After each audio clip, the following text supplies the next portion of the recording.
how do you measure if your Google Ads campaign is a success or a complete failure? Now, in order to do so, what you firstly need to do, you need to understand what your business objectives are. What are you hoping to achieve? Is it conversions? Is it leads? Is it inquiries? Is it phone calls or whatever? So once you've got these in place, you need to measure the success of your campaign. Now, in this video, I'm going to show you 3 simple ways that I measure the success of our Google Ads campaign using the 3 favorite metrics of mine. So keep watching, and I'm going to talk you through each one of them. Before I do, my name is Ajay Dhunna. I'm a Google Ads expert. I've been running Google Ads for the best part of 20 years now, so I do know a thing or two about how Google Ads work and how to optimize your Google Ads campaigns to get you the most amount of results and to make sure that your Google Ads campaign is profitable.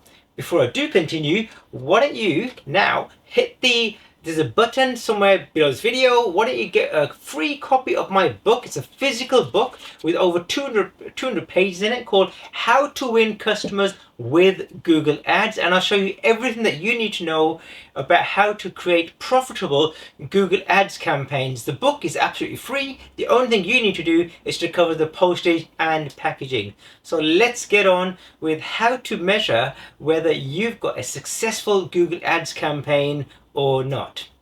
The first thing, or the first metric that I look at, is conversions. Now, conversions is the heartbeat of any Google Ads campaigns, right? So what you need to do, you need to make sure that your tracking is installed correctly in the first place, because if your tracking is not installed, then you'll be measuring rubbish results. And in my book, I refer to it as GIGO, garbage in, garbage out.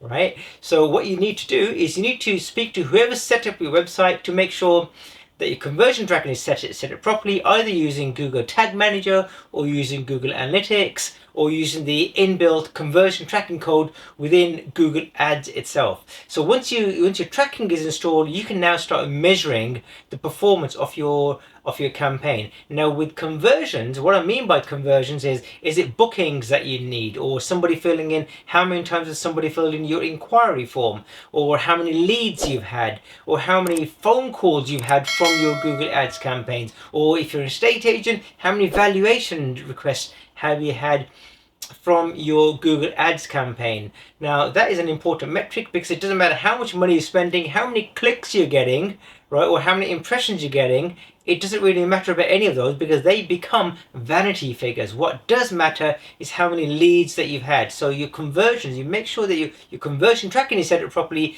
and make sure that you enable your conversions column. What you can do is if you click on the right hand side of your campaign interface, you can click on the right hand side, click on columns, and then just type in CONV or conversions, and you'll see a column there called conversions, and just tick it and click on apply, and then you'll be able to see your conversions. Now, your conversions, you can measure them at overall account-wide level, which will give you a granular view that, hey, you know, this month we've spent £1,000 and we've got 50 conversions. Or you can go into campaign by campaign level. Now, what I normally tend to do is I look at it at campaign by campaign level first, because what that allows me to do is allows me to see which campaigns are performing, or are there any campaigns which I'm spending a lot of money on but are not driving me conversions. Right, so you'll see that in the metric there.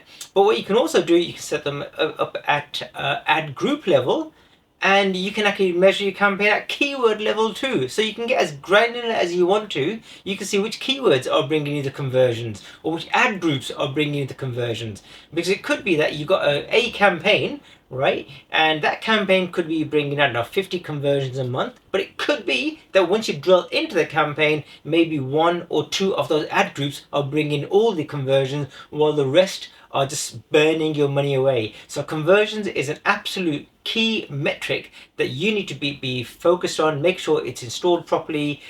Don't pay too much attention to cost per click. I know a lot of people talk about it, but at the end of the day, especially when you're using smart bidding, what matters is your cost per conversion. Because when you're using smart bidding, what could happen is that the algorithm might pay extra for a cost per click if it knows that you're using smart bidding and you know that the person who's conducting the search is in market, so is more likely to convert into a sale or a lead. So what you might be paying more for that cost, because the likelihood is that that person is more likely to convert into a lead. So I don't look at cost per click so much. I look at the end result of how many conversions I've actually had. Now let's move on to my second conversion metric, which is cost per conversion. Now it's great getting conversions, right? But what you need to know is how much money have you spent in order to get that conversion in the first place. So let's take an example, right? So you could have spent £100 on a particular campaign, and it may have bought you 4 conversions or 4 leads, right? So that works out to 100 divided by 4, which means £25. So that means your cost per conversion is now £25. Now, if you look at it at campaign by campaign level, you can see an overview of each campaign and what roughly the cost per conversion is, or you might like to call it cost per lead, right? So you might see a campaign which is bringing you cost per conversion at £25, or you might see a campaign which is bringing you cost per conversions at £100 per conversion.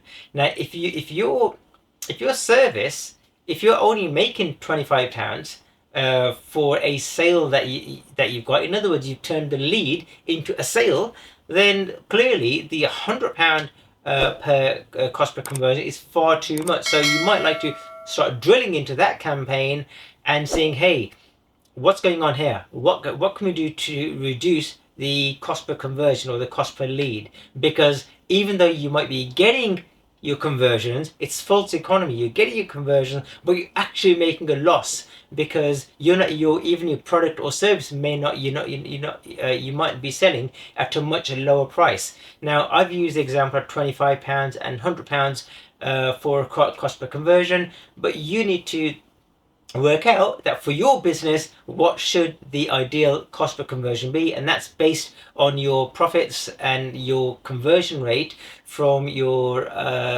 lead to an actual sale. So you need to take these into account. What I normally do is this, and this works really great, because sometimes customers come to me and say, hey AJ, I want a cost per lead of, I don't know, £50 per lead. And I say, great, cool. So what have you based that on? And they say, oh, it's just a vanity figure. That's no good.